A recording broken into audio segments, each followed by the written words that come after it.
Hey everyone, Fran back with IGN's E3 live show, streaming at you from e3.ign.com.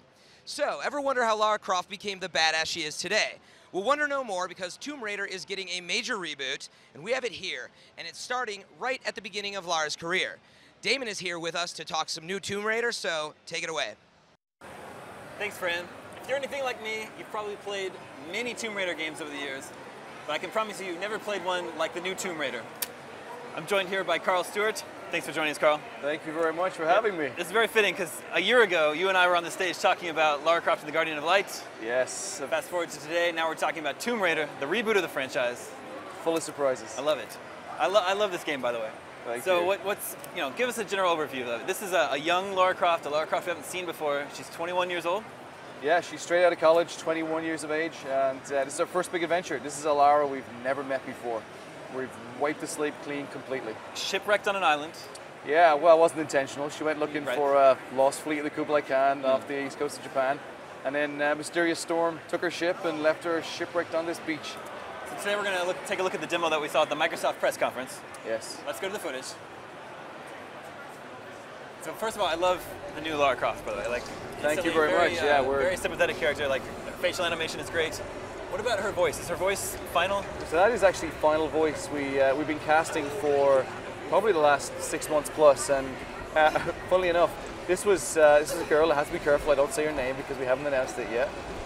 No exclusive just yet, maybe.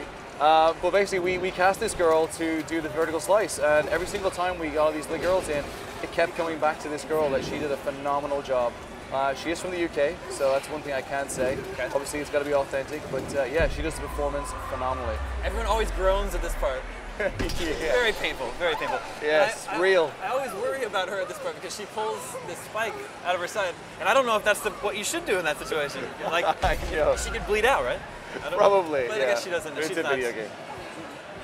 So a lot of people have commented that Lara pants a lot and huffs and puffs a lot. Is that just sort of like Well, I could say that's the beginning of the game? That's just the beginning of the Yeah, game. okay. Yeah. Our big key we take away with this game is that you're going to go through a massive character arc.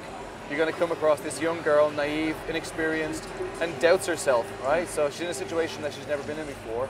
And obviously, as we go through the game, she grows, she gets stronger, she becomes the infamous Lara Croft and sort of that forged hero that we want her to be. I gotta admit, the panting and the groaning, that kind of works for me. Kind of makes me feel tickly. So you've got like a flame system going on, right? She uses flames in a bunch of puzzles. Right now, what we're doing now is this is obviously a shorter version that we created for the Microsoft conference. But around now, we'll be sort of teaching the player about how before you saw fire, it was just sort of an action-reaction situation. Now we're giving you control of an element. The elements are very important to the game, as with physics. It's about creating those building blocks of how you're going to actually move around the world later on.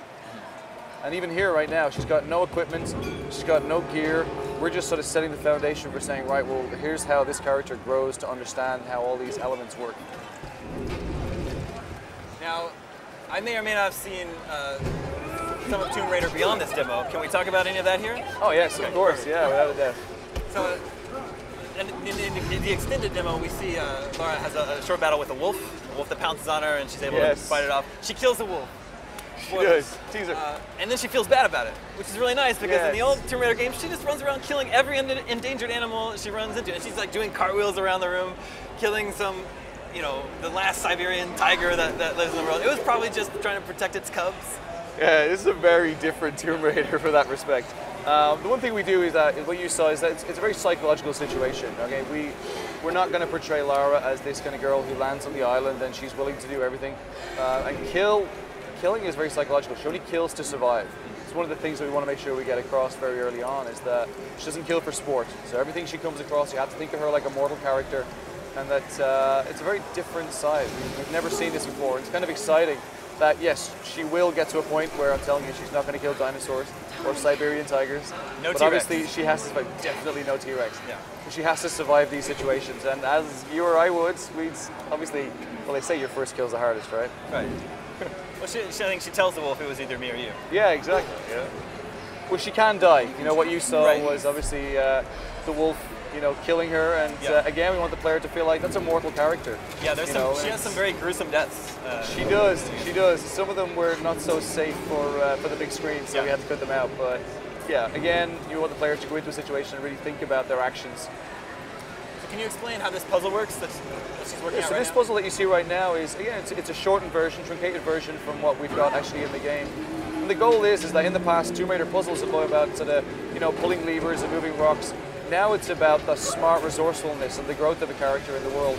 So Lara's on this island, and what we haven't spoken about yet is, and we will soon, is about what this island is sort of, what it is. It's obviously inhabited. Somebody lives here, but they use these spaces for something completely different. So we want to teach the player about situational analysis, manipulation, understanding physics, and being able to solve these type of puzzles in a very different and unique way, very visceral way. And then what you see here is all about survival escape. You see she's caused a massive explosion, the place is starting to fall down around her. And here we want to make sure the player's still in control. You're still controlling the character, and then character animations kick in. It's one of those things that we want the player to really feel like they're a part of this experience at every single step of the way. And this is one of those moments where you can fail at this at her mad Well, dash yes, you can miss this jump and you can fall to your death. So it is still, as we were demoing this, the tension was growing for me, because obviously we don't want to do it at the world stage. It's a very gruesome head crush right here. Yeah. So as you've seen, this can also happen to Lara, but another giveaway. Can also Can't wait to see that later.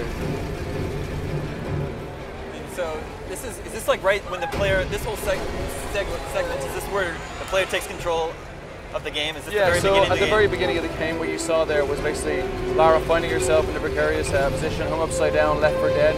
And really from that moment on, we give the player the opportunity to take full control. Excellent.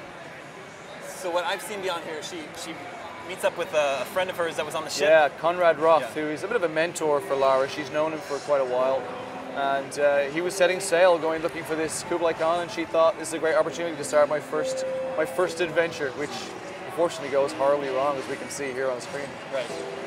And we saw a little bit of some footage where she needs to get to a radio tower to try and broadcast a distress signal. Yeah, so again, that'll be a little bit further on, but basically she's given an objective, and the objective is to go and rescue the radio pack and the medical pack from the Wolf's Den, which is hopefully something we'll get a trailer out soon. We'll show people that good fun footage.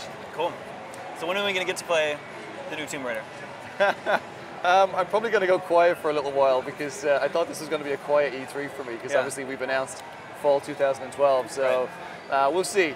You can always come down to the studio and play it. You know you're welcome. We're probably going to be right here at this same spot a year from now. A year from now, and I guarantee you, a much closer to finished version of Tomb Raider. And I guarantee you will have played the game by then. Excellent. Thanks a lot for coming by, Carl. Thank you very much, Damon. Appreciate it. Tomb Raider is my personal favorite game of E3 2011. Back to you, Francis. Thank you for using my full name, Damon. That looked awesome. Happy to see it again. And for fans out there, you must have questions about this game, right? How did Lara Croft look to you? What's her cup size? I know you're wondering. So all those pressing questions, follow us at IGN on Twitter. Tweet us your thoughts with the hashtag E3. And you'd be surprised, but these guys making the game were looking out for this stuff. So what you say about it can have an impact on the game. So do it. It's worth it. Next up, we have one of the surprise announcements of the show, Far Cry 3. Stay tuned for more prettiness.